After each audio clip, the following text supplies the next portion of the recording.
Bonjour et bienvenue à l'Église M pour votre temps de méditation quotidienne. Aujourd'hui, un verset pour nous, Jean 13, verset 19. Je vous le dis déjà maintenant, avant que la chose arrive, afin que lorsqu'elle arrivera, vous croyiez que moi, je suis. Parole du Seigneur. Remontons un peu le temps. On suppose que Marie, la mère de Jésus, a voyagé vers Bethléem sur un âne, mais rien ne dit dans la Bible qu'elle l'ait fait. On raconte qu'un aubergiste accueille Joseph et Marie, mais il n'est mentionné nulle part. On suppose qu'il y avait 3 rois mages, mais aucun nombre n'est donné, même pas qu'ils sont rois. On suppose que Jésus est né dans une étable ou une crèche, mais tout ce qui est dit, c'est qu'il a été déposé dans une mangeoire.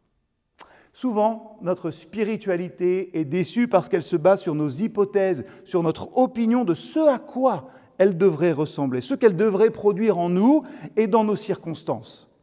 À l'inverse, Jésus a enseigné que les prophéties à son sujet seraient accomplies.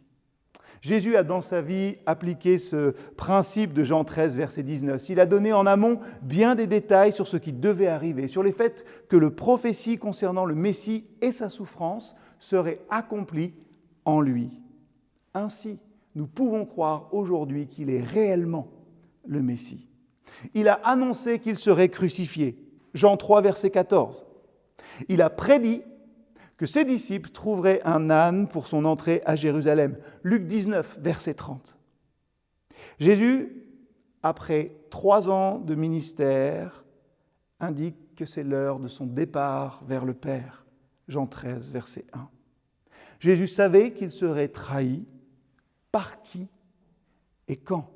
Jean 6, verset 64. Il savait aussi que Pierre allait le renier 3 fois. Souvenez-vous, Jésus lui répondit, « Je te le déclare, c'est la vérité, cette nuit même, avant que le coq chante, tu m'auras renié 3 fois. » Jésus savait aussi qu'au moment de la passion, ses disciples seraient dispersés.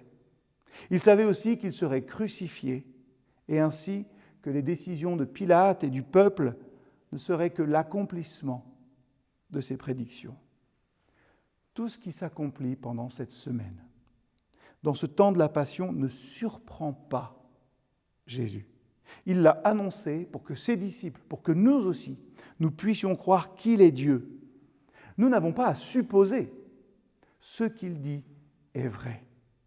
Jésus nous dit aujourd'hui, « Je veux vous aider si vous avez du mal à croire que je suis Dieu de toute éternité, que je peux pardonner vos péchés et que je le veux, et vous offrir ainsi la vie éternelle. » Et l'une des façons qu'il a de nous aider à avoir une foi fondée, c'est de nous dire ce qui va lui arriver avant que cela ne se produise, de sorte que lorsque tout s'accomplira, nous puissions avoir de bonnes raisons de croire en lui. Que cette semaine sainte, ce chemin vers Pâques, nous aide à aller vers la source et mesurer que ce que le Seigneur dit, cela s'accomplit. Dans la vie terrestre de Jésus, mais aussi dans tous les jours de nos vies. Dans nos circonstances, dans nos manquements, dans nos environnements, rien ne peut nous séparer de l'amour de Dieu pour nous. Mais nos suppositions, nos hypothèses, nos envies essayent. Alors tout au long de cette semaine, examinons nos cœurs. Notre foi, sur quoi se base-t-elle? Sur nous, nos attentes, notre vision, ou sur la parole de Dieu, qui est la vérité? À bientôt.